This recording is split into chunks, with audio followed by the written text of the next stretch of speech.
Hello and welcome to the Nexus. Today's show, two men, two leaders, one shot at peace. The North Korea summit in Singapore was historic, even unprecedented, but did it hit its target? And are we now safer? Well, according to Trump, Kim agreed to de-nuke, but can they trust each other?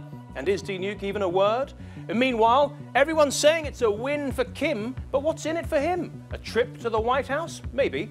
And finally, caught on camera, the moment Kim's sister switched the pens at the signing ceremony. Why did she do that? All that and more coming up right now, here in the Nexus.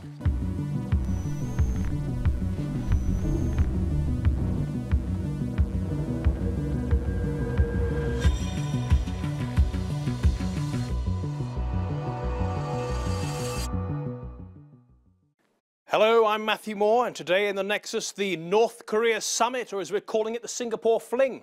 Either way, it was a historic, fascinating, sometimes amusing meeting.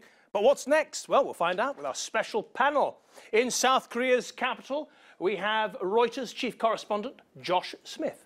In Washington, we have Jim Carafano, a foreign policy expert who was part of Trump's transition team.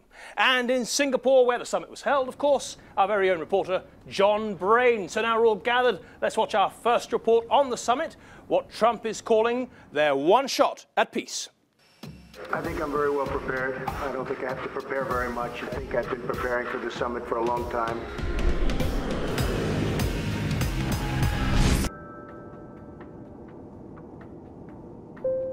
Ladies and gentlemen, we hope you're enjoying this flight to Singapore.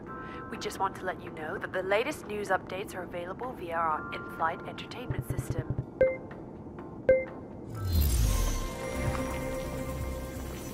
Hello and welcome to TRT World with me, Shuli Ghosh. We hope you're enjoying your flight. Let's bring you up to date with what's going on in the world. As we go to air, Donald Trump is travelling to Singapore in what analysts are calling an unprecedented meeting with North Korea's Supreme Leader Kim Jong-un. It's been a bumpy road and this meeting was by no means a certainty. Let's take a look back at the journey to this historic summit.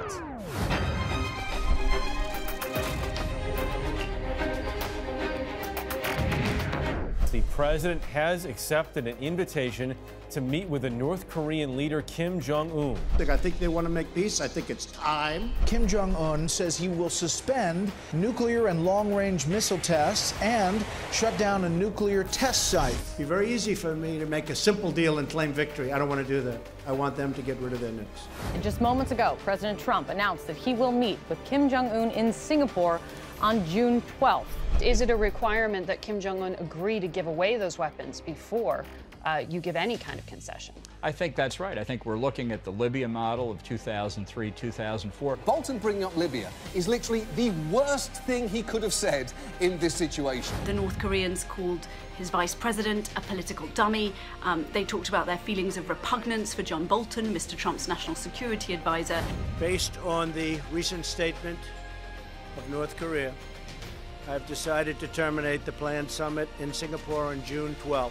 Well, Kim Jong-un got back on his hands and knees and begged for it. After meeting with Kim Jong-un's top aide inside the Oval Office, the president declared the June 12th summit officially back on. It's a one-time shot, and I think it's going to work out very well. It cannot be overstated. The fate of world peace is at stake. Fortunately, the man who wrote The Art of the Deal is representing the free world at this summit. So, good luck, Mr. Trump. The planet is counting on you. Don't let us down.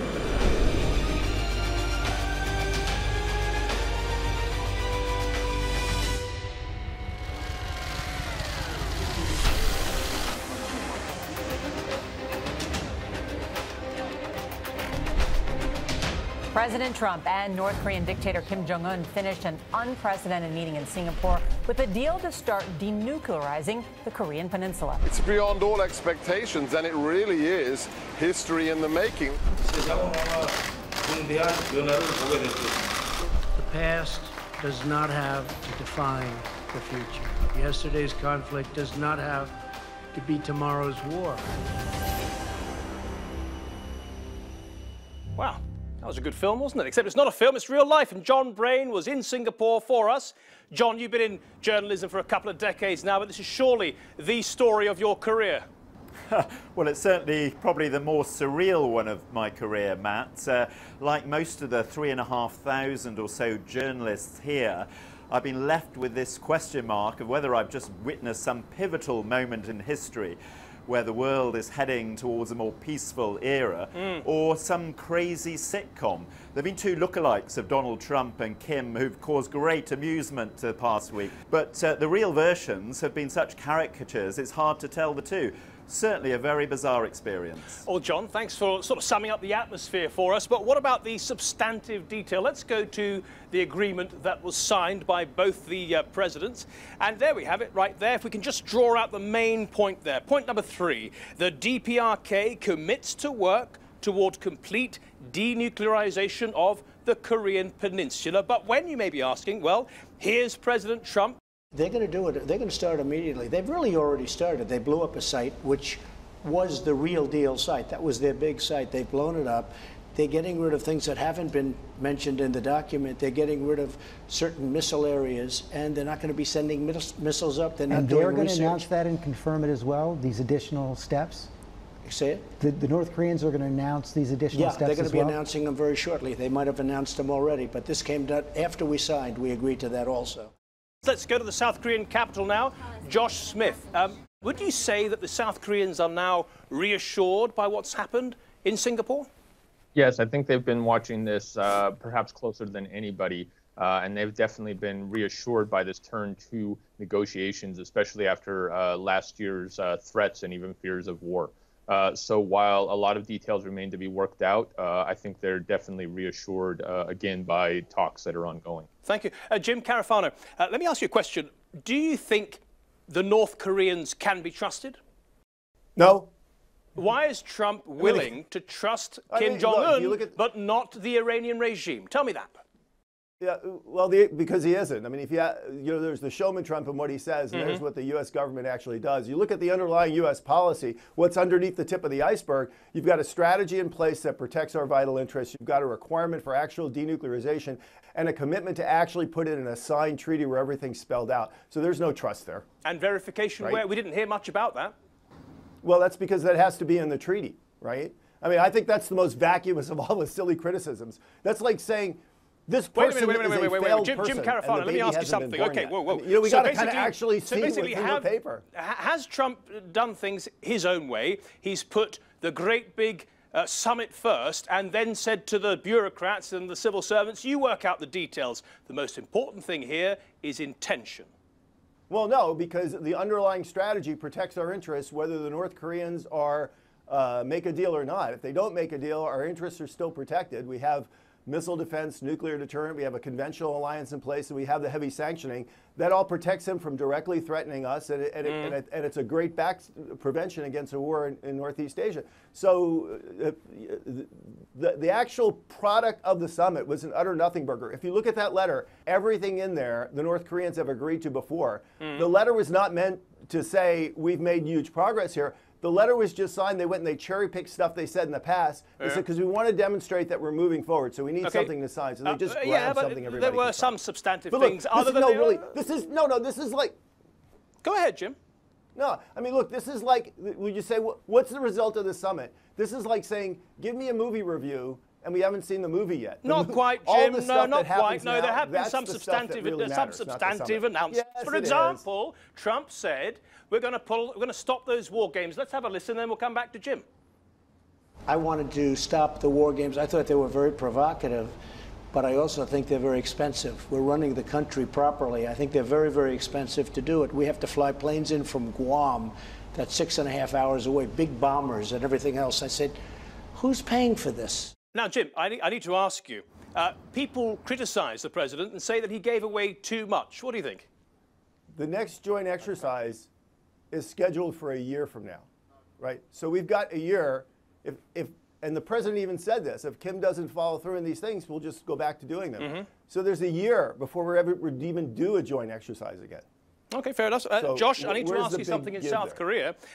Did President Trump take his allies by surprise? And what's been the reaction there in Seoul? Specifically on the military exercises, that did definitely apparently come as a surprise to Seoul. Even as today, they said they were still trying to figure out what Trump's intentions were. And some of this stuff is coming up. I mean, in August, there's going to be another joint drills, and they have smaller drills all the time. So right now, they're really trying to get some clarity from the White House on that. Back to Singapore now, and Jon Brain. Jon, actually, you're our North America correspondent. You follow every move of Trump very closely, of course. I just want to show you the quad of diplomatic disasters, as some would call it. Obviously not Jim Carafano, but we've got there the G7 meeting with a menacing Angela Merkel sort of standing over the table. Apparently that's not actually representative of what happened. We've got the streets of Tehran there, the American flag being burned, the move of the US Embassy to Jerusalem, and of course at home, Robert Mueller circling ever closer. Some people would say, well, actually Trump really needed this summit to go off well to offset all of that. Well, that's his calculation, and you mentioned the G7, and isn't it ironic that he's fallen out with America's closest allies, and at the moment has a better relationship with a brutal dictator in North Korea than he does with the Prime Minister of Canada.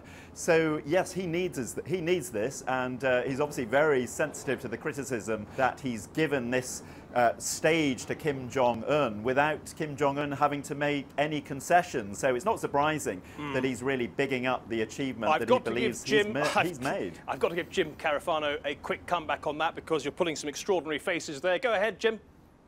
Well, look, his approval rating was at 50% before he went to the conference. He has incessantly negative news in the United States, has an approval rating of 50%, so somehow he needed this? I mean, that's laughable. Sorry, I think the rating is closer to 40, is a joke. It's always been a joke. It's 44%, just a gabfest. It depends on what poll you want to look at, but still, it's pretty high in comparison even to Obama in his first term. So he's in good shape politically. So I've looked at other not polls, Jim, and criticism. 1.5 years into their presidency, he's actually got the lowest rating. But I don't, perhaps another poll says otherwise. Look, we've heard a lot from Trump, but what about Kim Jong-un? Here's a rare, candid moment where Kim gets an opportunity to answer questions from the press.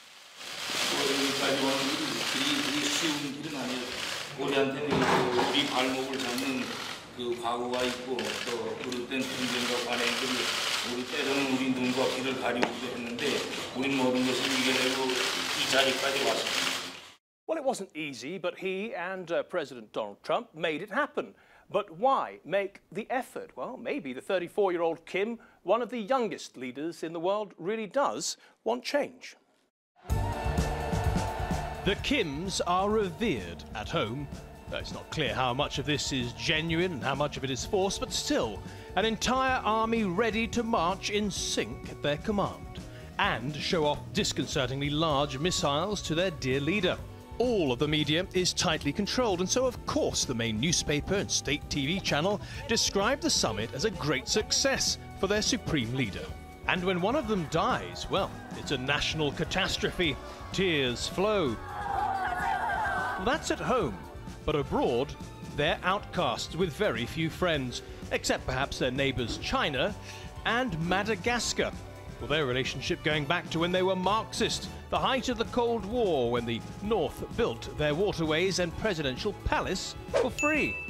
But elsewhere, they're condemned for human rights abuses, nuclear threats, and treated like a joke. Not one of the Kims, and they've ruled for 3 generations, has ever taken their rightful place at the United Nations General Assembly in New York. And that's saying something when you consider even history's so-called outcasts, Gaddafi, Chavez, Omar al-Bashir, have all addressed the UN.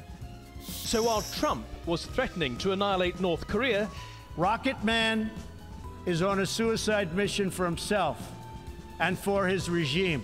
Kim had to leave his response to the foreign minister, who said Trump had turned the United Nations into a gangster's nest.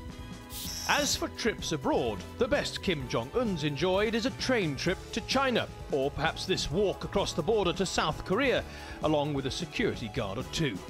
But with an estimated $5 billion fortune, Kim has had to bring the world to him, importing luxury cars and fine wines like any self-respecting billionaire. But his prized possession is homemade.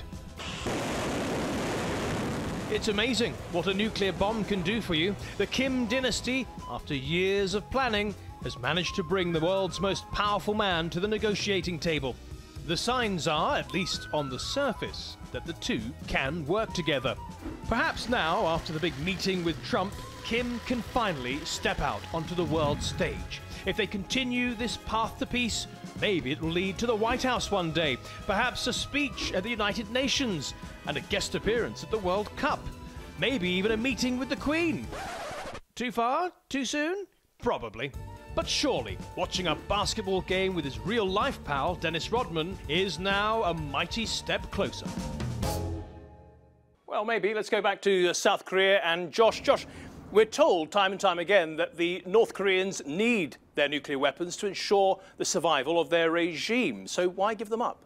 That is definitely a big question, and I think South Korea has said repeatedly that it will only give them up if it receives security guarantees from the United States. So I think that is the big challenge for the Trump administration right now is, being able to provide something that North Korea will accept. Jim, you know that President Trump had a couple of interviews straight after the summit, and he was asked what sort of guarantees he gave. He says, yes, I gave some, but I can't talk about them. What can Trump offer to make sure that that Kim doesn't end up like another Gaddafi, for example? Nothing. Exactly. Look, the U.S. has actually made security guarantees to, well, yeah. I mean, we've made these security guarantees to North Koreans before. They're meaningless. We're halfway through. And what Kim, whether the regime survives is if Kim decides after he gets access to the West, if he does stuff which actually allows his country to thrive and keeps him in power. So it's not really about what we give him, it's about what he does with it that's going to make a difference. And we can't answer that question. Actually, that's interesting you mentioned that, because we know that Trump's painted this rosy picture of life after nukes, that North Korea could become more prosperous, maybe even like the South one day. Have a listen to this. His country does love him, his people, you see the fervor, they have a great fervor, they're going to put it together, and I think they're going to end up with a very strong country, and a country which has people that they're so hardworking, so industrious. Well, it's extraordinary, isn't it? Josh, do you think that Trump really thinks that his Kim Jong-un's people really love him or not?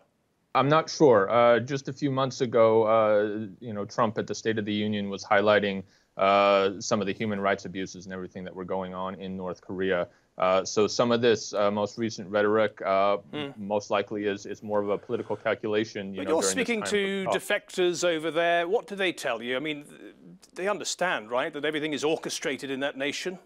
Yeah, I mean, a lot of the former residents of North Korea that we speak to here have described quite dire situations, which is why they're both quite torn about what's going on. They want to see change there, but they've also seen how difficult that can be. Even if it does become more prosperous, more open, more democratic, surely inevitably it's going to be the end of their dynasty if they do this, if they accept this. Yeah, that's definitely one of the things why many people are very skeptical about a Starbucks or McDonald's opening in downtown Pyongyang anytime soon. Kim's version of economic opening up is probably quite different from a lot of other people in the world. Jim, fair enough? No, I mean, yeah, absolutely. I mean, and that's the real lesson of the Libya thing. The problem with Libya was not the deal that was made. I mean, the West followed through, and it's part of the deal. It gave Gaddafi access to the West. The reason why Gaddafi lost his country is he tried to just continue the country, run it like he always did, and it all fell apart for him. Yeah, but if he still had that nuclear weapon, then NATO would not have dared to interfere on the side of the rebels, would they? Well, first of all, Libya never had a nuclear weapon. They only had a nuclear program. And actually, I think if he had kept that nuclear program, when the Civil War happened, the West would have intervened sooner because they wouldn't want that stuff to fall in the wrong hands. So that's a really fatuous comparison. All right, Jim, thank you for pointing that out as a vacuous. That's the second time he's used vacuous with me. Well, we've covered a lot of the serious stuff, but what about all those unguarded or strange moments caught on camera? See how many you can spot.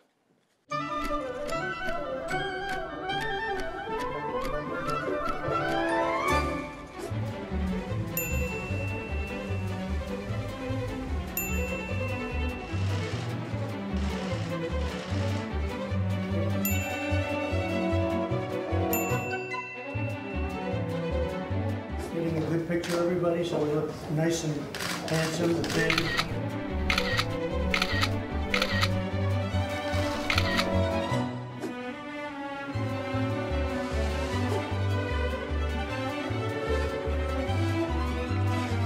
So we're signing a very important document.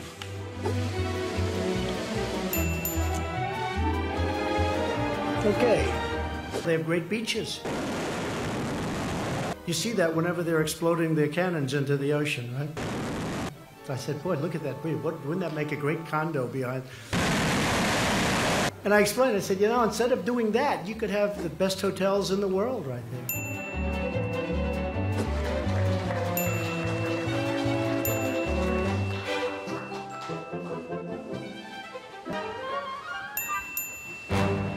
John, you know, Kim Jong-un is used to being supreme leader, but when he's standing with Trump, he very much looks like the junior partner, doesn't he? I'm not so sure about that, Matt. I think, don't be deceived, he's a very bright individual by all accounts, and his English probably a lot better than he was letting on.